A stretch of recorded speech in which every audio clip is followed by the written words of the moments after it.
Ingatlah, segala sesuatu ada ajalnya, ada batasnya. Tidak ada senang terus-terusan atau sedih terus-terusan. Tidak ada nikmat terus-terusan atau laknat terus-terusan. Ada batas-batasnya.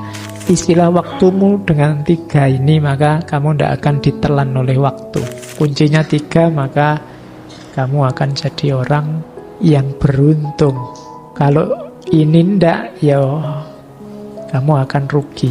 Mengaji hening bersama Dr. Fahrudin Faiz. Mari kita simak. Ada quote yang sangat terkenal dari Imam Syafi'i. Kalian mesti sudah hafal kecuali yang belum. Ya. Jadi al-waktu kas-saif in lam taqta'uhu qata'aka. Waktu ibarat pedang. Kalau engkau tidak memotongnya atau menggunakannya untuk memotong, maka ia akan memotongmu. Jadi kayak tadi ya, waktu itu bisa jadi senjatamu untuk bangkit, menaklukkan dunia, atau justru akan menggilasmu. Kayak Kronos tadi, dia bisa melahirkanmu, tapi dia juga bisa menelanmu, memakanmu. Sebenarnya itu masih setengah. Kalimat selanjutnya, wa nafsuka in lam tushilha bil haqqi syaholatka bil batil. Jadi ini kayak isinya. Bagaimana biar kamu tidak terpotong oleh waktu? Perhatikan nafsumu.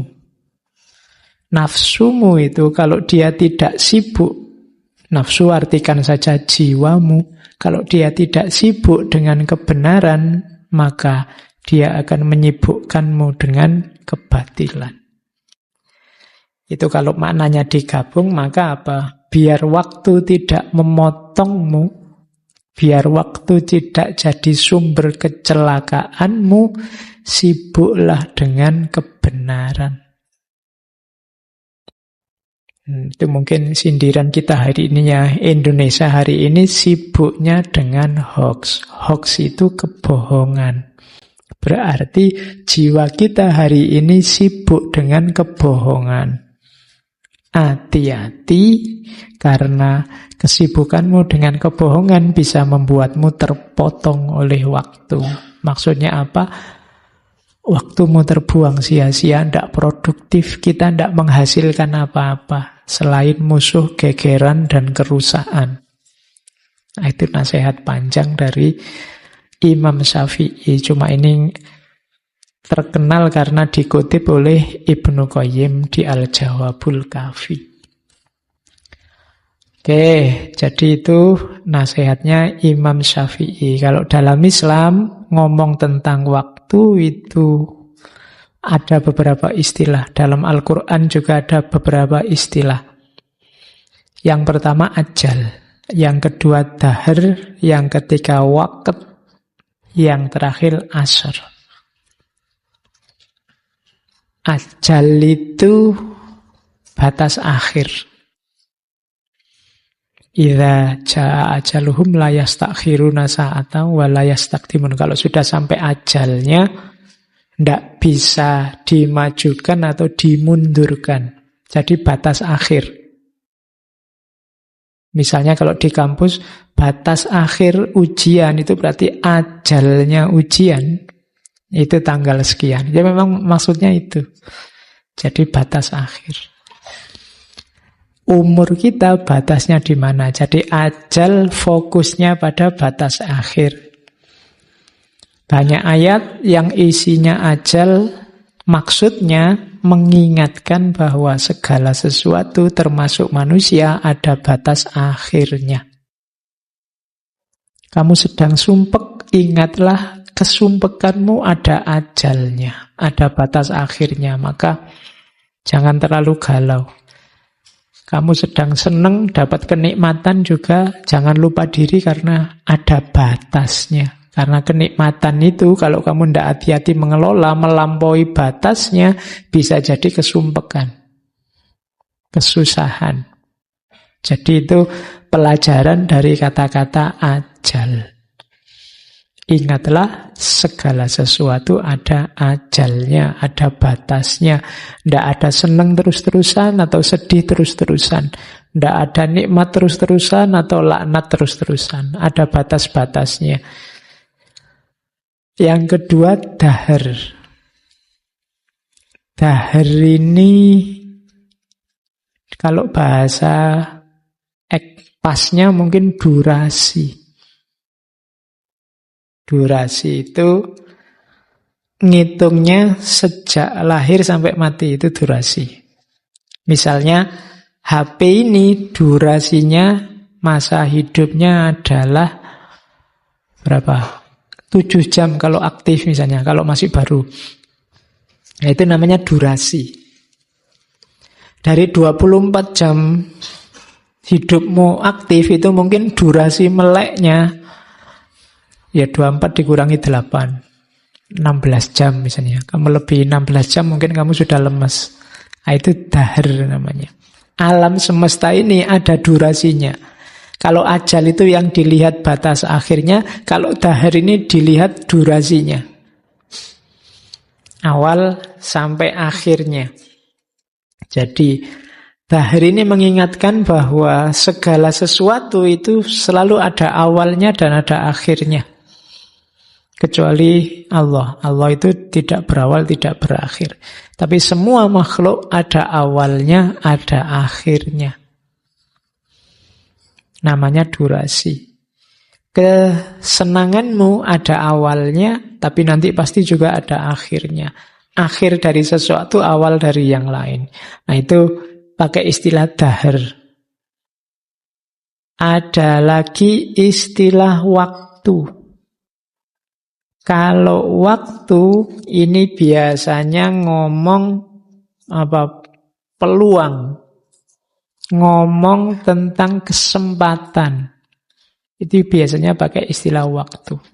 Inna sholata kanat alal mu'minina kitabam mawqut. Jadi sholat itu ada waktunya. Kitabam diwajibkan berwaktu mawquta. Ada waktu-waktunya, ada kesempatannya. Ada zuhur, asar, maghrib. Ini kan waktu-waktu sholat. Istilahnya waktu. Karena begitu lewat, ya kita kehilangan kesempatan. Makanya, misalnya subuh. Subuh itu dari munculnya fajar sampai menjelang munculnya matahari. Nah, itu subuh. Begitu jam 7 kamu sholat subuh, kamu kehilangan waktu. Jadi ada waktunya. Jadi kuliah itu waktunya sampai semester 14. Begitu lewat semester 14 kamu sudah kehilangan waktu. Nah, itu waktu. Yang diwanti-wanti tadi jangan sampai kehilangan waktu. Al-waktu kas-soif. Begitu kamu kehilangan kesempatan, kamu akan habis. Nah, itu waktu. Ada lagi asar. Ya, memaknainya asar. Atau waktu menjelang terbenamnya matahari itu kan asar. Tapi ini ngomong tentang masa. Kalau ngomong asar, ini lebih banyak ngomong keharusan mengisi dengan kebaikan. Kenapa? Karena ini sudah detik-detik mau tutup. Itu asar. Asar itu kan ketika siang sudah habis mau ganti malam. Jadi waktu penting dalam hidup kita itu asar. Asar itu sudah mau maghrib. Mau maghrib itu berarti mau malam. Kalau kamu mau melakukan kebaikan, segera lakukan. Karena kalau tidak, sebentar lagi malam. Itu waktu asar. Makanya banyak hadis yang menekankan sholat asar. Termasuk Al-Quran yang ada kata-kata wassolatul wusto, itu banyak yang mengartikan sholat wusto itu sholat asar. Karena ini memang waktu penting, kunci. Kalau mau tobat, segera tobat. Karena begitu lewat, malam sudah. Waktunya tidur. Jadi ini waktu batas itu asar. Makanya Al-Quran mengingatkan wal asri. Demi waktu, demi masa. Ini kan surat favorit. Ya, karena pendek ya, ini surat-surat idola. Iya, koncone Al-Ikhlas, koncone Al-Kausar, itu kan surat idola. Kalau ada yang mau silakan kamu nulis buku surat-surat idola. Ya, ini diidolakan oleh para makmum. Ya, dan imam yang tidak banyak apal. Itu kan wal asri. Itu pun kadang-kadang kamu yang bulat. Oke. Wal asri innal insana lafi khusrin. Jadi demi waktu asar ini saya bilang. Atau kadang-kadang ya demi masa. Karena memang artinya bisa juga demi masa. Saya dulu punya guru yang di kesempatan apapun dalil yang beliau pakai adalah wal asri. Mbok jangan males, kan ada ayatnya wal asri. Mbok kalau kerja itu yang benar wal asri. Mbok jangan suka jalan-jalan keluar yang tidak ada gunanya wal asri. Ya, iya. Apa sih enaknya punya pacar kemana-mana jalan berdua? Tidak ada untungnya wal asri. Ya, kamu menasehati apapun bisa pakai dalil wal asri ini. Iya, eman-eman waktumu kan gitu. Mbok ya kamu ndang tobat, bukan ayat tobat yang diajukan tapi wal asri. Kalau kamu tidak segera tobat, waktunya loh wal asri. Jadi ini kan artinya multifungsi kan. Alhamdulillah kamu sekarang punya ayat untuk segala momen. Jadi wal asri innal insana lafi khusrin. Setiap manusia pasti rugi kecuali orang yang punya karakter beriman, beramal soleh, saling menasehati. Isilah waktumu dengan 3 ini, maka kamu tidak akan ditelan oleh waktu. Ingat-ingatlah kamu harus beriman. Beriman itu maksudnya apa? Sadarilah kamu itu terbatas, tidak berdaya, tidak wajib ada, punya banyak kelemahan. Maka kalau kamu tidak beriman, hanya mengandalkan dirimu sendiri, kamu akan rugi. Karena dirimu sangat lemah dan terbatas. Yang kedua, beramallah soleh. Lakukan kebaikan sekecil apapun, sesedikit apapun yang kamu tahu. Kalau tidak, kamu akan rugi. Selanjutnya, saling menasehati tentang kebenaran dengan kesabaran. Kuncinya 3, maka kamu akan jadi orang yang beruntung. Kalau ini ndak, ya kamu akan rugi. Jadi wal asri. Oke, jadi ini dalil untuk sapu jagat opo wae bisa dipakai. Ya kan? Isinya hidup kan 3 itu. Keutamaan puncak, keimanan, amal soleh, muamalah dengan makhluknya isinya 2. Saling menasehati dalam kebenaran dan kesabaran. Sudah, puncaknya cuma itu.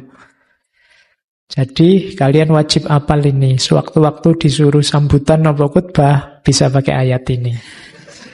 Oke, kuncinya di situ. Oke, saya kasih sebentar dari beberapa sumber.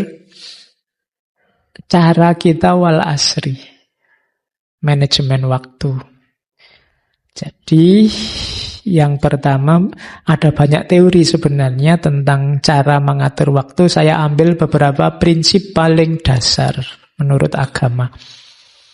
Yang pertama jelas manfaat. Lakukan apapun yang jelas manfaatnya. Itu saja. Kalian mau melakukan apa saja, coba tanya manfaatnya apa. Kamu ngaji, kamu nulis, kamu kuliah, manfaatnya apa? Mau minum saja misalnya, bismillah. Ada manfaatnya? Ada, biar tidak haus. Nah, itu kan, jadi lakukan yang jelas manfaatnya. Mau posting mau ngobrol, mau nongkrong, bukan tidak boleh. Tapi pertegas manfaatnya apa. Termasuk yang mau merokok, mau pacaran, mau monggo tanyakan dulu. Asal paling tidak kamu sendiri ngerti manfaatnya ini loh Pak. Loh saya kalau tidak ngerokok Pak, pusing saya Pak. Mending saya tidak makan daripada tidak ngerokok. Karena itu paling tidak kamu sendiri ngerti ada manfaatnya. Jangan sampai orang lain menganggap tidak ada manfaatnya, kamu sendiri juga tidak. Saya juga tidak tahu Pak kenapa saya ngerokok itu. Ya janganlah ya. Jadi kamu harus tahu manfaat yang kamu lakukan. Ya dalil-dalilnya banyak. Kayak hadis itu kan, nikmatani bunun fihi makasirum minan nasi asyikha wal faroh. Ada dua nikmat yang banyak sekali orang tertipu di situ, yaitu nikmat waktu luang dan kesehatan. Ini sering diceramahkan. Aktiflah melakukan kegiatan karena kebahagiaan itu ada dalam tindakan. Banyak orang ngomong bahwa kalau saya kaya, saya tidak usah ngapa-ngapain. Hati-hati, tidak ngapa-ngapain itu tidak enak. Yang enak itu ngapa-ngapain. Ya, jadi ngapa-ngapainlah biar enak. Nah itu yang penting ngapa-ngapainnya tahu manfaatnya. Terus termasuk juga untuk ada penelitian itu, orang yang sudah tua banyak yang masih kelihatan energik, sehat, itu nyambung dengan aktivitasnya masih muda. Kalau masih muda, aktif sekali, rajin, itu ketika sudah tua dia tidak bisa diam biasanya. Dan itu lebih membahagiakan daripada ketika sudah tua kamu diem, tidak ngapa-ngapain, loyo, energinya habis. Kayak baterai sudah tidak bisa dicas lagi. Nah, maka mulai sekarang kamu harus aktif. Dibangunnya mulai sekarang, karena urusannya mental, saraf, dan pikiran. Kalau tidak jadi habit, ya waktu tua ya tidak usah ditunggu Pak. Saya sekarang mumpung masih muda senang-senang aja Pak. Besok baru serius. Anda kalau tidak jadi habit tidak bisa. Begitu mau serius mulainya susah. Maka lakukan yang manfaat. Itu saya bawakan dua quotes dari Ibnu Mas'ud dan Hasan Basri. Ya lumayan untuk bahanmu kapan-kapan kalau disuruh kultum. Katanya Ibnu Mas'ud, ma nadamtu ala syai' nadami ala yaumin ghurubat syamsuhu nakuso fihi ajali walam yazid fihi amali. Tiada yang pernah kusesali selain keadaan ketika matahari tenggelam. Umurku berkurang, tapi amalku tidak bertambah. Itu Ibnu Mas'ud. Katanya Hasan Basri, min alamati i'radillahi ta'ala anil abdi ayyaj'ala syuhlahu fima la ya'nihi khudlanan minallahi azza wa jalla. Di antara tanda Allah berpaling dari seseorang hamba, Allah menjadikannya sibuk dalam hal yang sia-sia. Sebagai tanda Allah mencuekinya, menelantarkannya. Jadi hati-hati kok kalau kalian merasa saya itu loh Pak, kesibukanku kok tidak penting semua. Tidak ada gunanya semua. Jangan-jangan Allah sedang mencuekimu. Kamu dikasih yang tidak penting. Kenapa bisa begitu? Karena Allah sedang berpaling darimu. Cepat-cepat kembali ke Allah. Kalau sangat banyak hal yang kamu sibukkan ternyata hampir semua tidak ada artinya, tidak manfaat untuk dirimu, untuk masyarakatmu, untuk agamamu, jangan-jangan memang Allah sedang berpaling darimu, maka cepat-cepat kamu kembali ke Allah. Itu nasihatnya Hasan Basri. Prinsip manajemen waktu yang kedua, efisien. Ini prinsipnya orang modern. Kalau bisa multitasking, multitasking. Ada, saya kasih contoh beberapa ulama itu. Misalnya Khatib al-Baghdadi, ulama hadis. Khatib Baghdadi ini kemana-mana kalau jalan bawa buku dan baca buku. Tidak ada waktu yang terluang. Jalan-jalan sambil bawa buku. Mungkin rekreasi sambil bawa buku. Kalau kita kan hari ini bawa HP. Sekarang bawa HP tidak apa-apa, asal HP isinya yang penting, yang baik. Mungkin buku juga tidak apa-apa. Itu niru Khatib Baghdadi. Ada juga Imam Sulaim Ar-Razi. Ini ulama Syafi'iyah. Satu ketika beliau keluar rumah, ada kepentingan. Tidak lama kemudian kembali. Sudah beres, Syekh, kepentingannya sudah. Lumayan saya sambil menyelesaikan urusan bisa menghatamkan 1 juz. Nah, itu kan multitasking namanya. Sambil diem, santai, sambil ngaji 1 juz. Satu ketika pulpen beliau rusak. Pulpennya diperbaiki, didandani, tapi sambil dandani pulpen, rengeng-rengengnya ngaji. Untungnya 2, pulpennya beres, dapat pahala. Itu namanya efisien.